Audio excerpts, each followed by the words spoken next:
A mega drought is choking the western and southwestern regions of the U.S. It's the worst drought in over 1,000 years in this country. This week, local officials in Southern California started restricting water use, including... Lake Powell has been headed into dangerous territory for years, but this year, it all came to a head when water levels dropped close to the point where the dam wouldn't be able to produce power. Tonight in our series, Running Dry, Team 12's William Pitts. The latest U.S. Drought Monitor map shows large areas of the Southwest are exceptionally dry.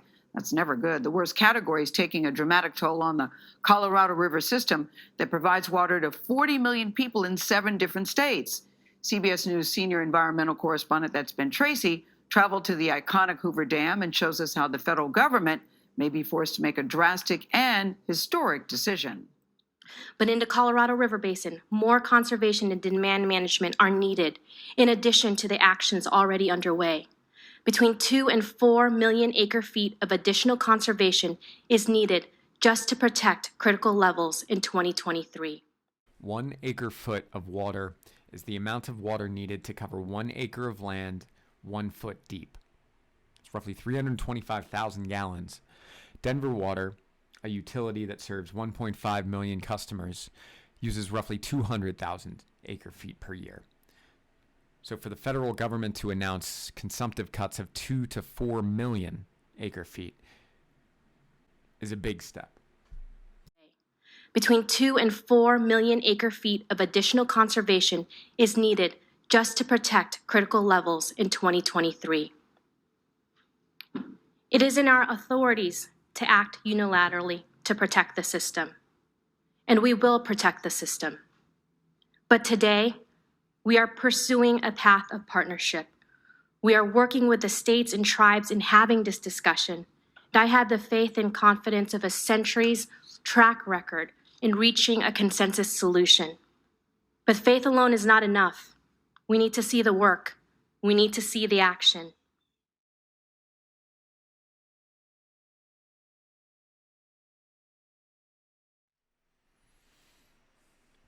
I think it's pretty clear to say that the Colorado River is in trouble. And while I don't want to dwell on the problem too much, it is important to take a step back and maybe take a breath and try to understand the scope of the problem before hopping into what are we going to do about it. So with that in mind, let's go over a couple pieces of legislation that is important in understanding who has rights to what on the river. The Colorado River Compact was signed in 1922 and was the first in a series of legislation that became known as the Law of the River. The Colorado River Compact allocated 7.5 million acre-feet to the Upper Basin in the United States and 7.5 million acre-feet to the Lower Basin in the United States. The Law of the River was extended in 1944 with the U.S.-Mexico Treaty, which specified that 1.5 million acre-feet of water would be allowed to flow from the United States into Mexico so that Mexico could use that amount of water for irrigation, domestic use, municipal use, etc. And the system worked well enough in the decades following the Colorado River Compact and the U.S.-Mexico Treaty, although some people would disagree with that, namely tribes who were not invited to the negotiations of the 1922 Colorado River Compact, nor to the negotiations of any of the agreements thereafter, with the exception being the negotiations that have taken place over the last year or two.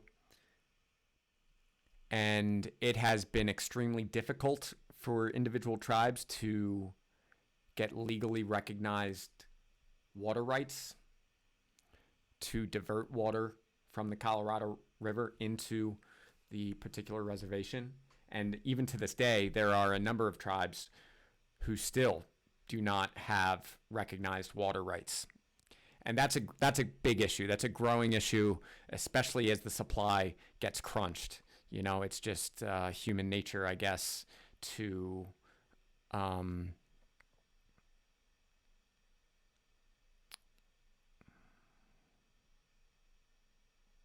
reject the idea of allocating more water when there's not enough water to begin with.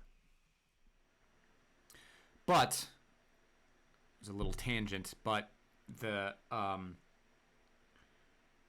all in all, for the decades after the 1922 Colorado River Compact, there was enough water to meet the demand.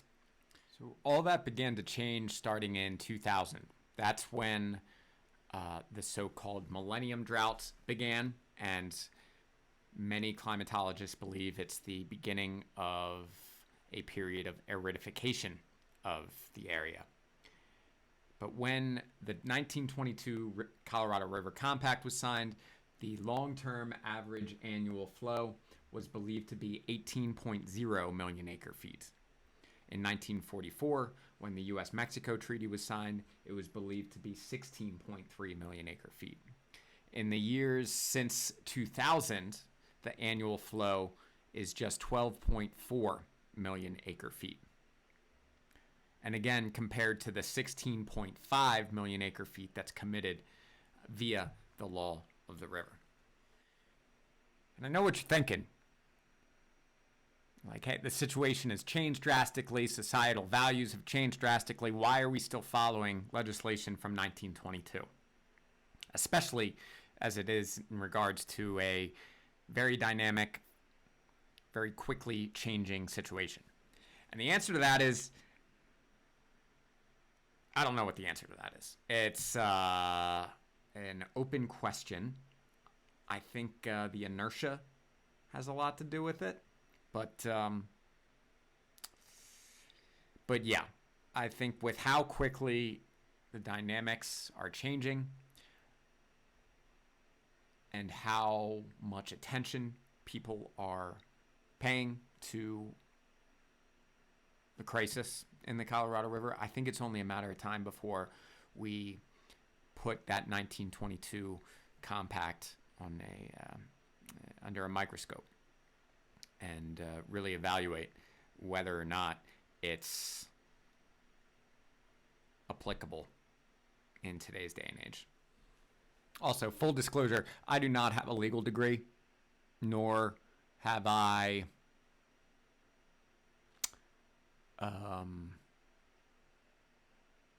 written legislation.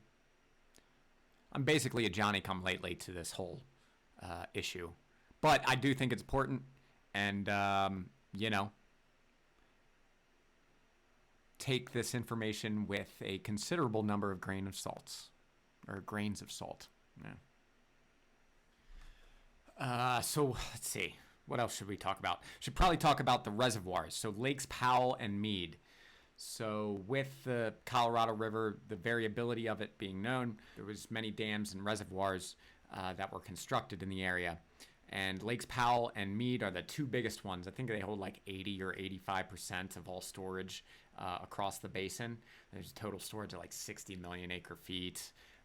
Lakes Powell and Mead account for 50 some odd million acre feet of that capacity. And since 2000, when the drought / aridification began, the storage has dropped precipitously. So in 1999, a year before the drought began, it was at 95% full. And just last month, at the time of recording, in July of 2022, it's at 28%. And quickly reaching critical levels in terms of, one, for it being below the turbines that create electricity and being below the pipes that take it from Lake Powell to the Colorado River. So given all this, the federal government, and specifically the U.S. Bureau of Reclamation, announced severe cuts in consumption are needed to maintain some sort of normalcy in the Colorado River system. Between 2 and 4 million acre feet of additional conservation is needed just to protect critical levels in 2023. So on the off chance that all of this is not troubling enough, let's talk about Russia and China. So a few weeks before the Ukrainian invasion, Russia and China, old Vlad and Xi, published a document which laid out how they're planning on supplanting the United States of America as the sole superpower in the world. And I'm planning on talking about this document in more detail in further episodes, but in the context of the Colorado River, I did want to underscore part of this joint statement from Russia and China that emphasized the importance of climate change and how the sides, they refer to themselves as the sides, which is pretty sinister and something you might see out of, the 1930s. But they emphasize the importance of climate change in the coming decades and imply that it's going to be one of the criteria in which the competition between the sides and the United States / the West will be won or lost. And so the reason I bring it up is because, it's a big enough problem when you think about 40 million people reliant on water from the river and all the irrigation. I think it's something like 90% of all of the vegetables in the United States consumed in the winter are produced in agricultural fields that use the Colorado River as a water source. And so the problem's just massive. And I hesitate to even bring this up because that in and of itself is just rocks you know? But I think it's important to consider some of these geopolitical factors that are at play when considering potential solutions that we could pursue when it comes to balancing the supply and demand of water. And this is not a problem that is specific to the United States or to the Colorado River. In India, so India is going to be, or is, extremely important. Again, geopolitically, I apologize, I'd distill it down to all geopolitics and stuff, but I don't know, I guess this is what this podcast is going to be about, is geopolitics and environmental issues and things like that. So India was a country that's very close to Russia for decades and buys a lot of weapons from Russia. It abstained from condemning Russia when it invaded Ukraine. And India is having considerable water issues in the province of Punjab, in the state of Punjab or the province of Punjab, where there is a lot of agriculture. Vice News did a really nice video on the issues that the Indian farm system is facing. So the background is that the government subsidized wheat and rice in Punjab and nationally, and they tried to take that subsidy away. Farmers freaked out and staged one of the largest protests in human history to get those subsidies reinstated because they were so financially reliant upon that system. But that system is rickety. Rice is extremely water intensive. A lot of the groundwater that is used to water the rice fields are dwindling. And a main kind of plank in the Indian government platform of solving this issue with water is to build canals connecting various water sources together and getting more water into Punjab and into other agricultural areas. And the reason why I wanted to mention this is because India is in a unique position within this competition between U.S. And China, the West and the sides. Because while the government might be more aligned with Russia, because of the shared history between India and Russia, and also Modi, the leader of the Indian government, has begun to move towards more autocratic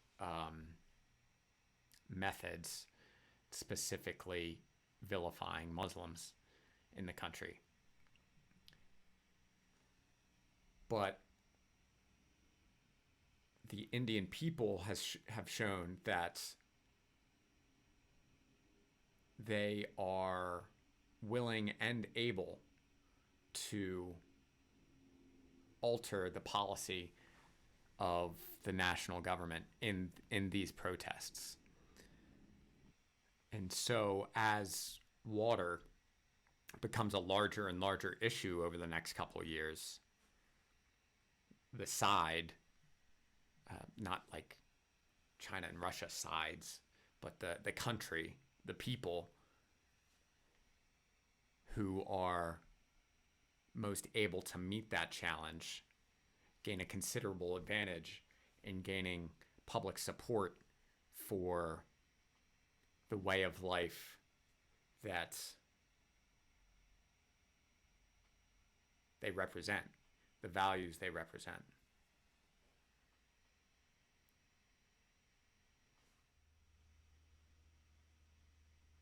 And if we're able to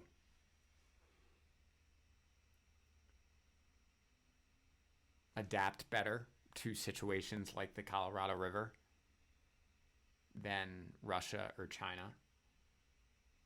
and I believe we will. Big advantage that the United States has is a healthy disrespect or healthy skepticism, I guess, for centralized authority, governmental authority. And in Russia and China,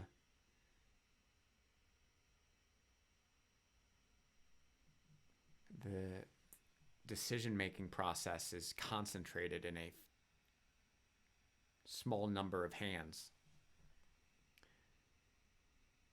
But as these issues take root and more people are able to have their voices heard in a country like the United States,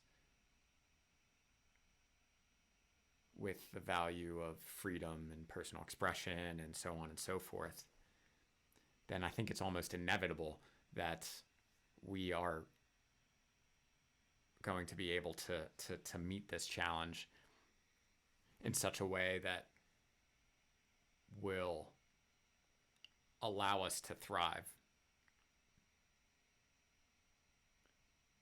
and make clear that these freedoms, these personal expression,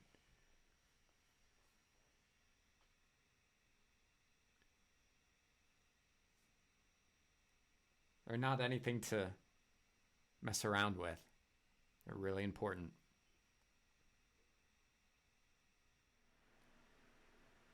So yeah, so even though the situation is dire,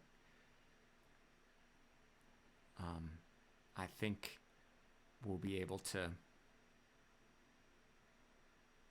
find some sort of path forward. And the subsequent episodes of this series on the Colorado River will be focused on things that we can do in the Colorado River and try and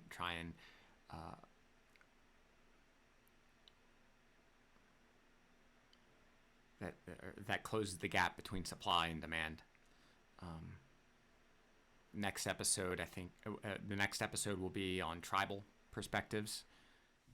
I'm a firm believer that if we are to solve this crisis on the Colorado River, we're going to need to give tribal perspectives priority.